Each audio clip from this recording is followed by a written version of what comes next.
Welcome back, everybody, to INE CCIE Data Center Nexus switching class. In this section, we're going to be continuing our discussion of FabricPath. We're going to take a look at some examples of the Nexus 5000, talking to the 7K with FabricPath, then get into some more of the details of what's going on behind the scenes with IS to IS. How do we exchange the switch IDs for solving the shortest path tree? How do we actually learn the MAC addresses and then ultimately forward the traffic over the layer 2 network? So let's take a look back at our diagram that we're using here. Right now, the way that I had the previous example set up is that we have the 4 different end devices that we're using for testing, the 2 servers and the 2 routers. And the 5Ks were directly connected over this E1/1 link that I had configured FabricPath on. Now, the main idea behind this is that we're not going to be running spanning tree over that link. We're also changing the MAC address learning behavior. We're changing from the traditional MAC learning to the conversational learning, which means that we can cut down on some of the control plane information, or essentially just the amount of MAC addresses that we have in the layer 2 CAM table. So what we're going to do now is to start to expand the FabricPath domain upstream, and I'm going to be doing this just in a point-to-point manner so that we do not have additional redundant links, so we can see exactly how traffic is going to forward. Once we get done with that, we'll start to add some of these additional interconnections and then see what the result is going to be from layer 2 forwarding. Now, as we saw in the 5Ks, the configuration of this feature is very, very simple. Again, there are literally 4 commands that we need to do. We go to global config and say install feature set FabricPath. We say then feature set FabricPath. That is turning the feature on. Okay, I need to do this on all of these devices. So feature set FabricPath. In the case of the VDCs, these 4 7Ks are all part of the same chassis. So I only need to install the feature set in the default VDC. Then it's going to be available for usage by all of the user VDCs. If we also look at the show run VDC on the default VDC, we'll see a command here that says to allow the feature set FabricPath. So I do need to make sure that this is listed under the individual VDC numbers. It will be by default, but if for some reason we went in there and said no allow feature set FabricPath, it means that those particular virtual device contexts would not be able to run the feature. So simply based on the fact that I was able to issue the feature set FabricPath on all of them and it did not give me an error message, I know that the default VDC is set up in such a way that it's going to allow the feature. So next I need to know what are the VLAN numbers that I'm actually trying to send over the FabricPath domain. So again, I go under the VLAN mode, in this case VLAN 10, and we say the mode is FabricPath. So this is going to be on everyone, both on the leaf switches and on the spine switches. So VLAN 10, mode is FabricPath. VLAN 10, mode FabricPath. Because everyone needs to agree what VLANs are going to be changing their MAC address for MAC address learning, so from traditional, I should say, to conversational, and which VLANs are we going to be forming the adjacencies over for IS to IS. So the mode then is FabricPath. Next, we need to go to our layer 2 interconnect. So starting on the 5Ks, we're going to say here that this is on interface E1 8 to 9. Interface E1 8 to 9. The switch port mode will be FabricPath and no shutdown. On the 7K, likewise, these are going to be interfaces E2 3 to 4 and E2 7. Switch port mode FabricPath and no shutdown. On 7K 1-3, interfaces E2 23, E2 17 to 18. Switch port mode FabricPath and no shut. On 7K 1-4, this is interface E2 31 and E2 25 to 26. Switch port mode FabricPath, no shutdown. Then on 7K 1-2, I have interfaces E2 15 and E2 11 to 12. Now notice again that these are all F1 ports. So the M1 modules do not support this feature.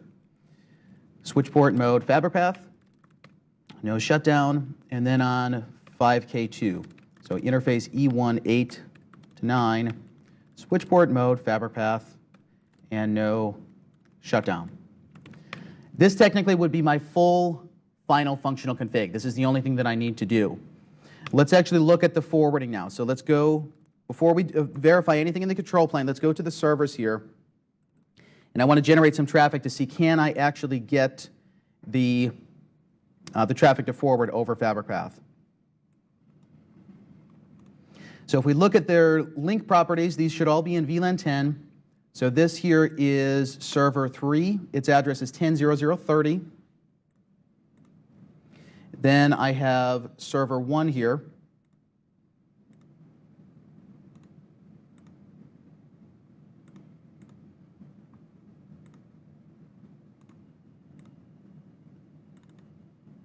Server 1 is 10.00.10, so they're in the same subnet. Now, someone had a question on the break. Is there a special teaming mechanism for FabricPath? As of yet, no. So down to the end servers, you're going to be running your normal, just layer 2 classical Ethernet. Again, the reason why is that FabricPath is not Ethernet. FabricPath is its own layer 2 protocol. Even though it's using MAC addresses, which are really the switch IDs, it's a completely separate protocol. It has a different ether type for the data center Ethernet and is not supported over normal, regular layer 2 Ethernet links. Okay, the next thing I'm going to do here is to generate some traffic between the servers. So I'm going to send TCP packets. This is going to go, we'll say that this device is, let's see, is this server 1 or 2? This is server 1 here, will be the server.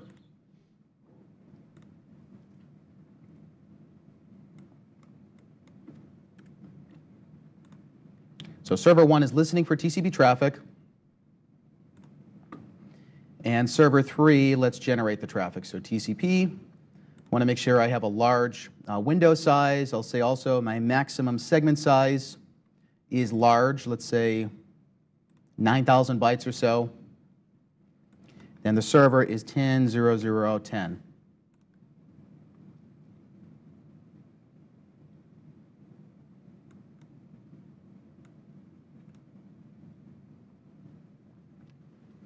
Now, since this is only one individual flow, we can see we're only getting the bandwidth of one physical link. So let me stop this. Let's change this to the units in gigabits per second so it's a little bit easier to read. And I'm going to send multiple flows. Let's say we send 8 flows. And then I believe on the server I need to start and stop the process again. So basically every time you run this, you have to start and stop it again.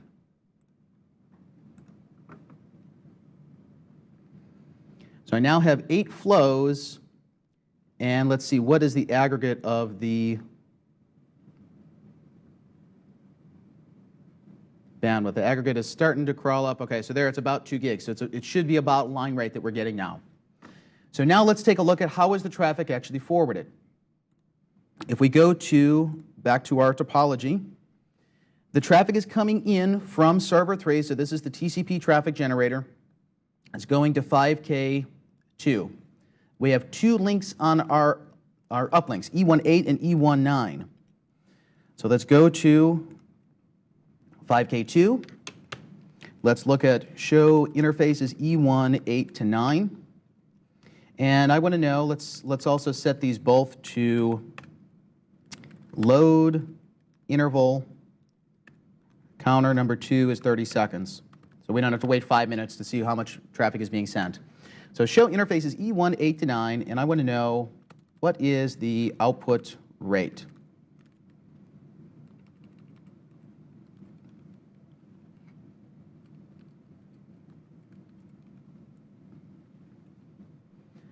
So the output rate between them is actually equal. So we have 1 gig on the first link, we have almost 1 gig on the second link. This again is because we're now using IS to IS's shortest path tree in order to route the traffic. This is not an ether channel load balancing mechanism. It's basically layer 2 routing. So what we need to know is how did Nexus 2K2, or 5K2 in this case, how did it know that that destination switch was actually located out both of those ports individually. So let's look at from the switch that it is actually attached to. If we look at the show MAC address table dynamic for VLAN 10, this address here, the DAFA, this is the end host. That was the TCP server that we're sending the traffic to. So now let's start to go up into the core and look at what do the other switches in the middle know about this server. So this server's MAC address, again, ends in DAFA. That's what we're looking for. So let's go up to 7K1-1.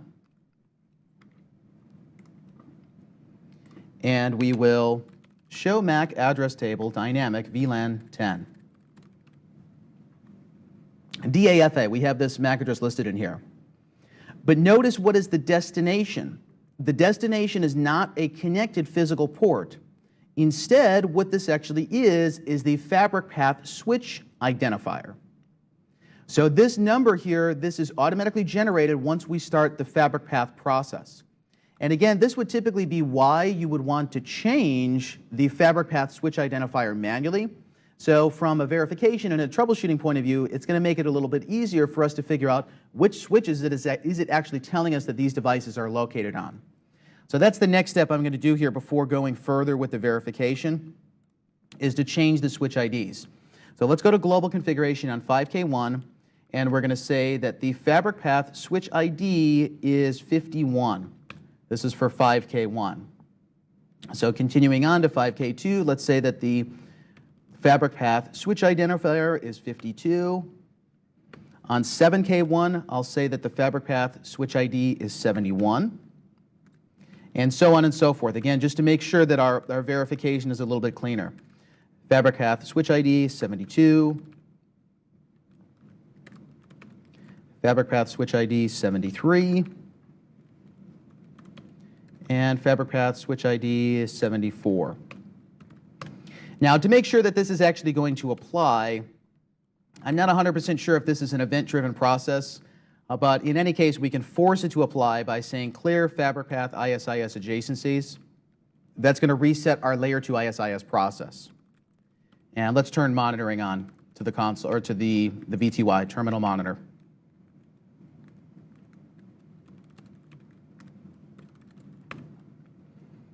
So I'm going to say this on all of the switches. This is going to restart the FabricPath process. This would be the same as clearing our layer 3 routing adjacencies, like clear IP OSPF process. Clear FabricPath ISIS adjacency. So we can see some of the log messages being generated here, that there's point-to-point level 1 adjacencies that are going down. Eventually we should see that these come up. It says on multi-topology 0, this is the default topology for FabricPath, where the idea behind this is that you theoretically could create multiple trees in FabricPath. You have different shortest path trees. Then you could map individual VLANs onto separate multiple topology trees. I don't believe that's actually available in most of the versions yet, though. So that's a pretty new feature that's coming out with FabricPath. So now let's look back at 7K1 and look at the same verification we did before, which is the show MAC address table dynamic for VLAN 10. Now we don't know any of the VLANs or any of the MAC addresses yet, so let's go back to the end servers and we're going to need to refresh some of this information. So on our server, I need to stop and start the process again. This was because when I cleared the layer 2 adjacency, it disconnected the TCP session, and then the traffic generator stopped sending.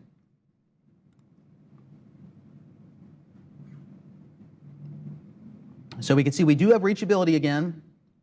Bandwidth utilization starting to climb there. We have about 0.87 gigs. So we're going through TCP slow start. Now we have about line rate.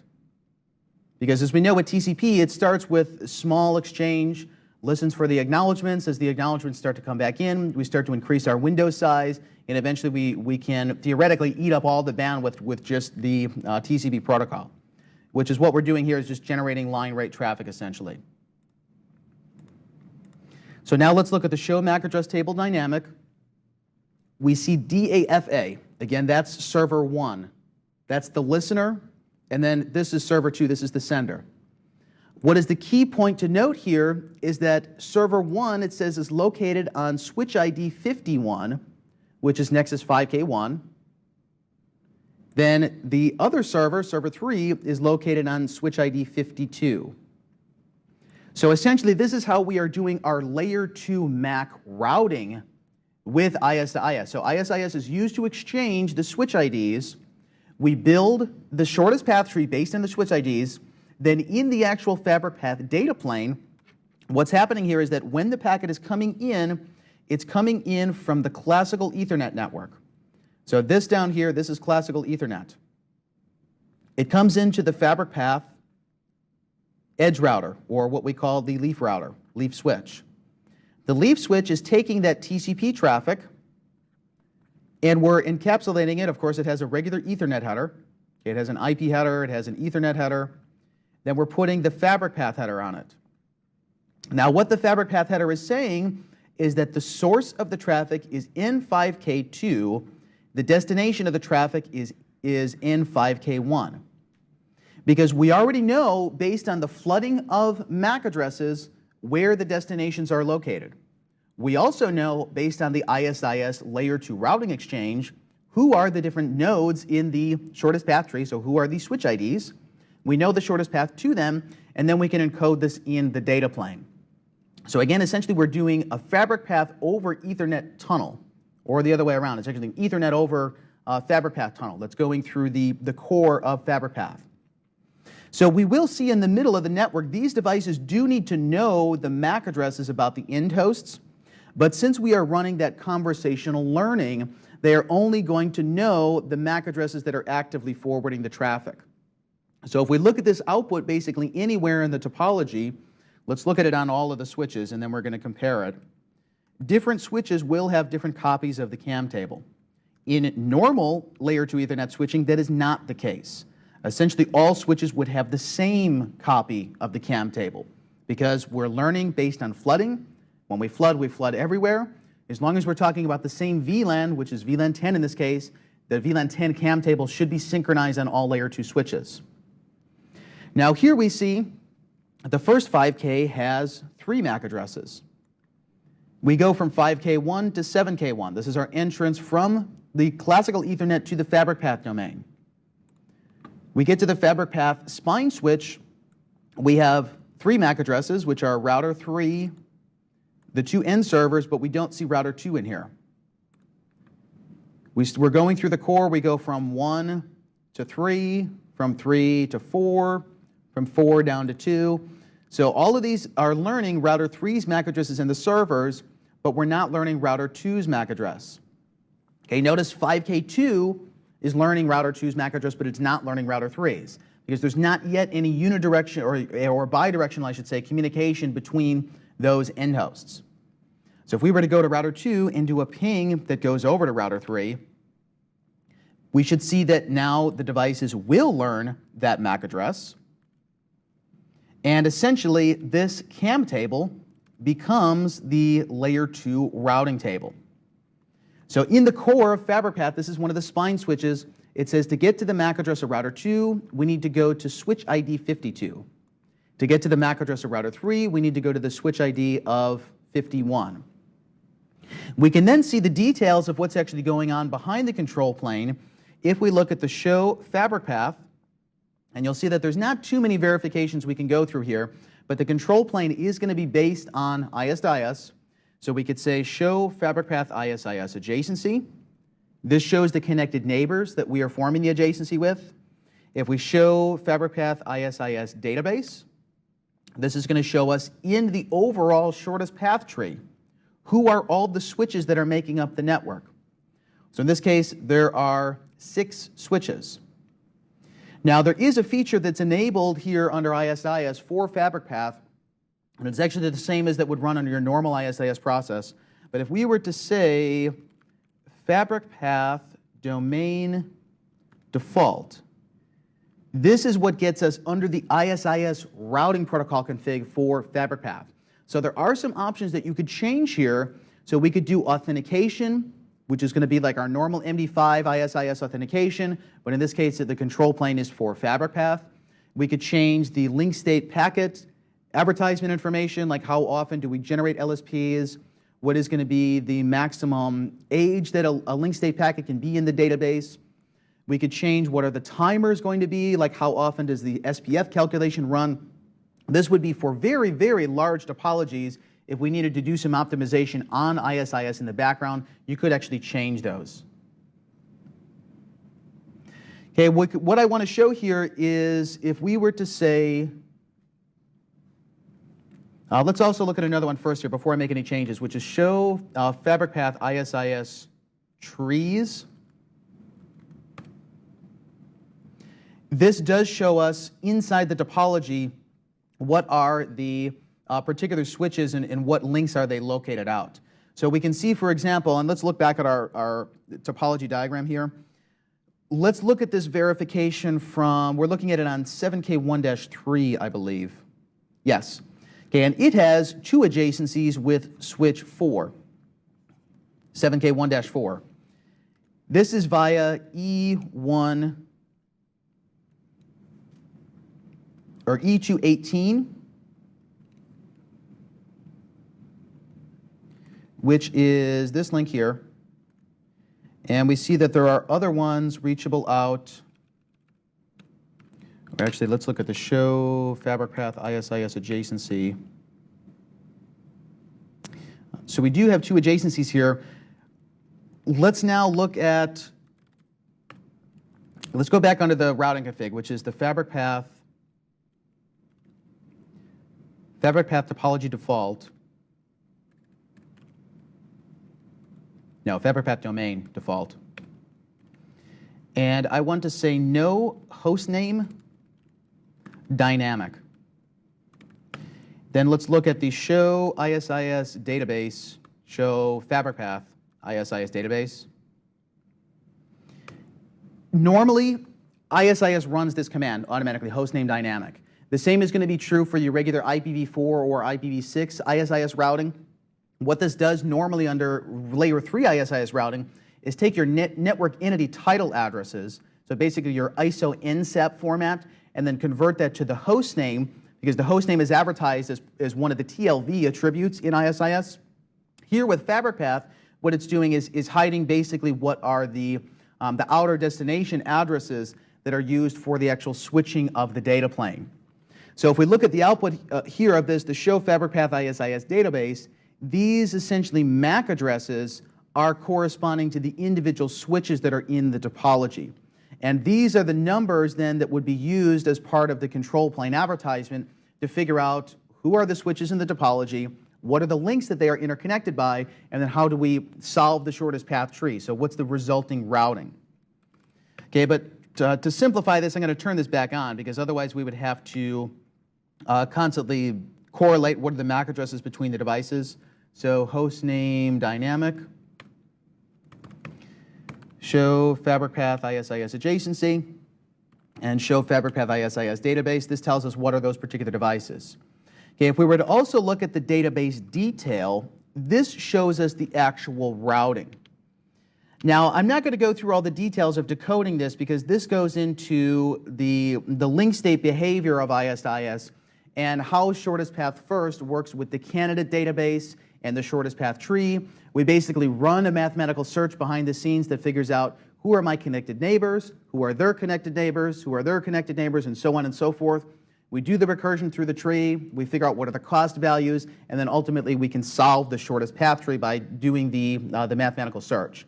But essentially, this is what the detailed database would show you. And you could work this backwards based on looking at what are the individual switches advertising their link states. So this is the actual LSP, the link state update, or the LSU LSP, link state packet. Okay, this is the equivalent of the link state advertising, the LSA and OSPF. So essentially what this is saying is that there is a switch, N7K1-4, who has adjacencies twice with 7K1-3 and once with 7K1-2. The ISIS metric for each of these links is 40, which means that when we actually go to route the traffic at layer 2, we now have equal cost multipath.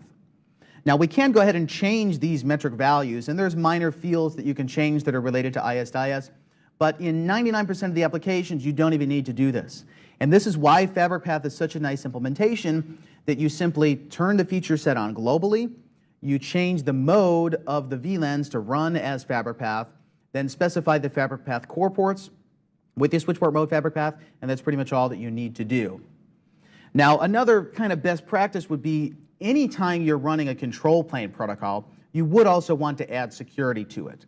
So whether we're talking about OTV, or talking about HSRP, VRRP, FabricPath, you normally would want to do authentication on all of those control plane protocols, and they pretty much all support it. Where in this case, our control plane for FabricPath is ISIS, so we would want to create a keychain, specify what the password is, then authenticate the adjacencies for FabricPath ISIS, just to make sure that there's no misconfigurations in the network. Or if someone misconfigures a link as FabricPath, that it's not going to change our forwarding because we wouldn't automatically establish the adjacency with them. So really, there's only a few verifications that you would need to do here. I just want to know, did I establish my adjacencies? Which again is going to be the show FabricPath ISIS adjacency. And then what is the actual routing table, which is going to be the MAC address table. Show MAC address table dynamic VLAN 10. We could also say show FabricPath route. This is going to show what are the different possible ways that you can reach the individual switches. So the key differentiation here, or one of the key differentiations, with the ISIS control plane of FabricPath versus the ISIS control plane with OTV, is that OTV is used to advertise the actual end host MAC addresses. With FabricPath, it is not. FabricPath is used just to advertise the switch IDs in the shortest path tree. So this is basically minimizing the control plane information that ISIS needs to know. It just needs to know who are all the switches, what are their interconnections, that's the graph of the tree. Then ultimately, once I solve the shortest path tree, what is the metric to reach them? We can see here that the metric is equal between them. So as long as I have multiple routes, I can do equal cost multipathing. Now there are some ways to change the load balancing mechanism for how the traffic is actually distributed. So if we look at the show FabricPath load balance, says that the hashing is symmetrical. You could change this around to get maybe a better utilization of the links. But in general, you normally wouldn't have to do this because it's just normal layer 3 logical load balancing that is now being applied down onto the layer 2 topology. Okay, there's a couple questions we have here.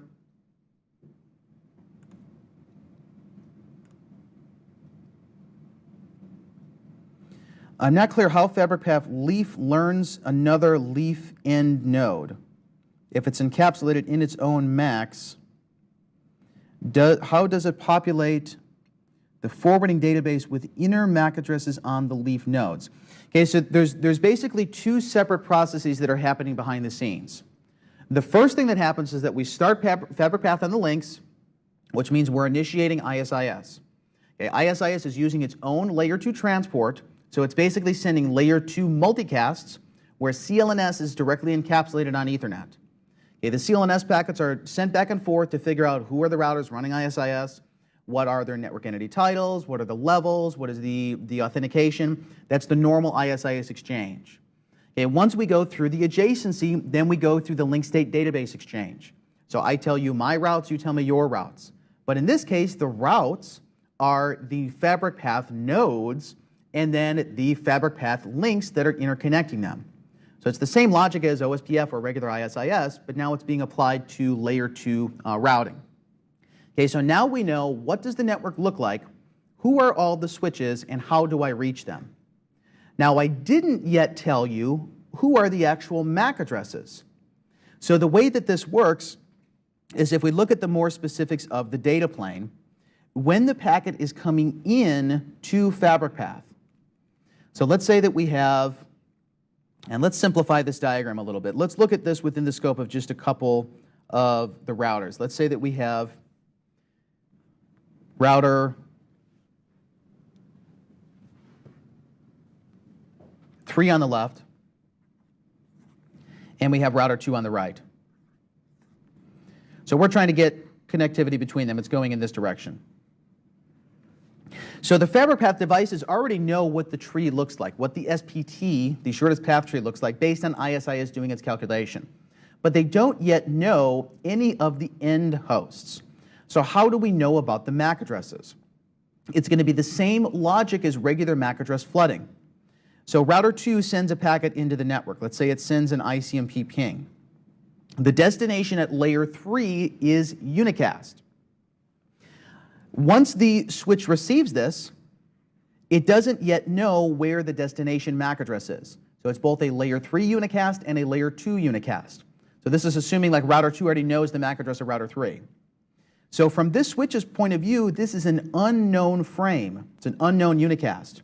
So I need to flood this. Once it gets into the FabricPath core, likewise, it is going to be flooded. But when it is in the core, it is subject to the conversational MAC learning. So I'm not actually going to install the source MAC address until I learn the destination, which is going to happen when we elicit a response back from them. But the key is going to be the switches in the middle. They also need to know what were basically the leaf switches or the entry points into the FabricPath network that I need to switch the traffic back to them. And this is essentially what is encoded inside of the data plane. Now, I'm not able to do it live right now, but let's take a look at the physical diagram right now. And over here on one portion of the network, what I have is an end server that is running Wireshark here. And this Wireshark device, it has a regular Ethernet link here. But the problem is the FabricPath information is not Ethernet. So if you actually configure this, and I'm talking about trying to capture the frames here. If we're trying to capture the frames for FabricPath, the problem is that the F1 card is not going to redirect a FabricPath frame to a non-FabricPath interface. So basically from FabricPath, you're going to the classical Ethernet domain. You're not allowed to maintain the header.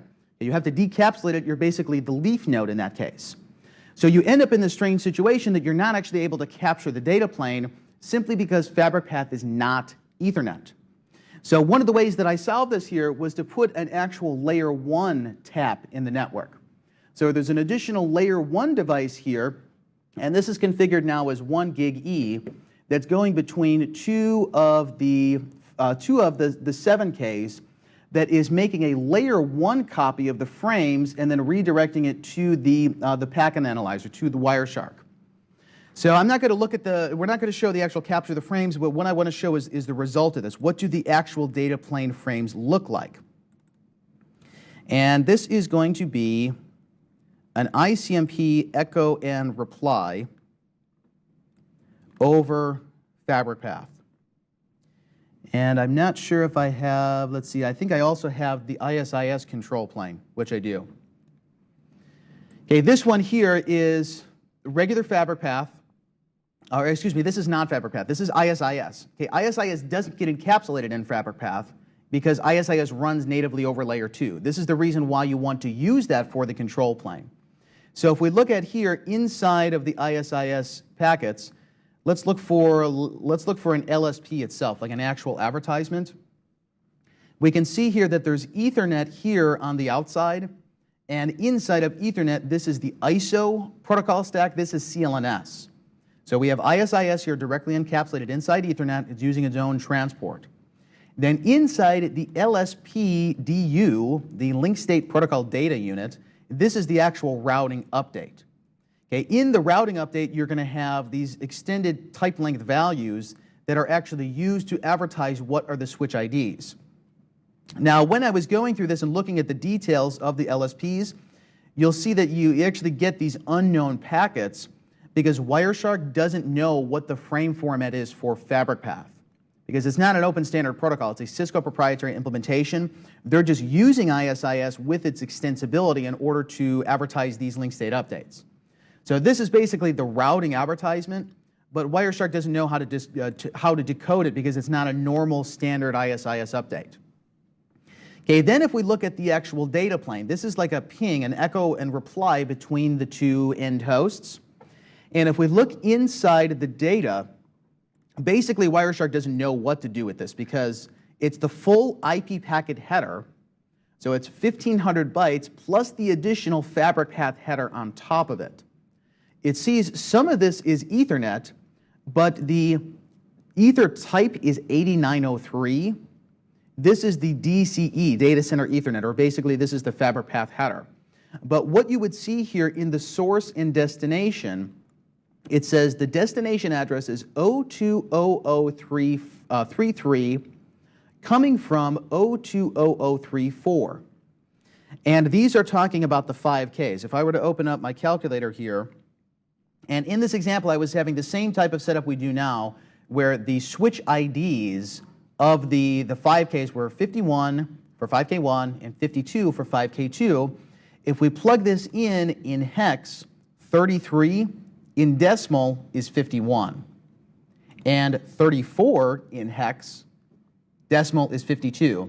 So basically what this is showing us here is that the data plane frame is moving between 5K1 and 5K2. So in the core of FabricPath, when we receive the packet inbound, we don't do a lookup on the final destination. The only thing that we're actually doing is a lookup on the switch ID and then following the ISIS shortest path tree in order to actually reach that destination. So we do still need to learn the MAC addresses in the core to be able to switch the frames properly, but we're basically doing, again, an Ethernet over FabricPath tunnel. So regular flooding rules apply, but as opposed to using the conversational learning, as opposed to using the normal traditional learning, we're using conversational learning.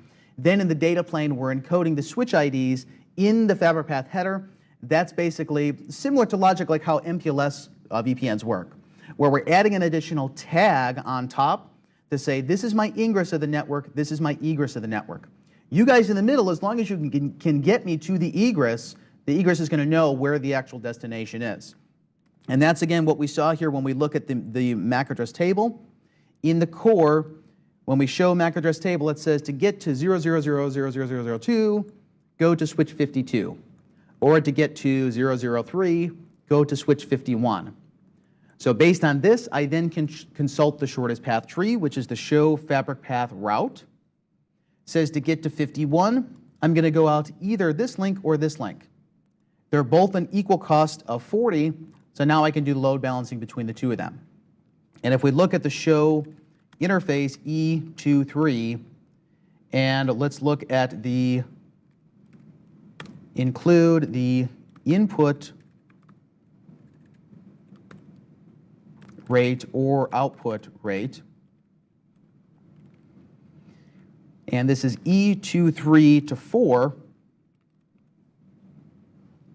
Notice the output rates. They're equal. So we're essentially doing a one-to-one equal cost multipath or ECMP load balancing on the flows. But again, the flow in the middle here is categorized based on the switch ID. It's not categorized based on the final destination. And this is the way that they're simplifying the control plane on the back end, is that we don't actually route for all the final destinations. We only route for the nodes of the FabricPath network. So then it makes the scalability much easier. If I want to add additional interconnects, which we could do here if we were to look back at our diagram, and let's say now that I want to add additional interconnects between these two 7Ks. So we could go to the command line here. Let's say on 7K1, I go to interfaces E21 to 2, say switch port mode is FabricPath, no shutdown. So again, this is not a trunk link, it's not an access port, it's not a switch port, it's a FabricPath link. Interface E29 to 10, no shutdown, switch port mode. Switch port mode is FabricPath. We should see a log message now that we established new ISIS adjacency. So now I have a point-to-point adjacency with the level 1 neighbor in 7K1-1. If we now show FabricPath route, I now know that switch 51 is reachable via E29 to 10, and the links that I just added here were E29 to 10. So I now have a shorter path through the network to route directly between 7K11 and 7K12 as opposed to routing traffic towards the top. So it basically means now all of our traffic flows here between these end servers, they're going to be going in this direction. Because the shortest path tree is closer in this direction between this node and this node to go via this way versus going up here. And we can modify this. The only thing we would need to do is just go and change the cost of the links from the perspective of IS to IS. So you normally wouldn't need to do that. You would just have lots of links that you interconnect the devices, then let it use the shortest path tree in order to try to load balance. And that's typically why in most cases when you look at a physical FabricPath design, it would look something like this, because we're trying to get as many equal cost paths as possible. So if I were to go to the network and basically turn FabricPath on everywhere, then I had server 1 trying to get to server 3. My packet can go this way, it can go this way, it can go this way, it can go this way, and then the same on the reverse. So the idea is that none of these links are going to be individually overloaded because we're doing essentially 8-way equal cost multipath with layer 2 routing. Now I don't believe there's a practical limit to the amount of links that you can do. It's ultimately going to be based on the hardware, how many physical links that you do have. But adding additional links doesn't necessarily scale the control plane linearly, because it doesn't mean that there are more nodes from ISIS's point of view.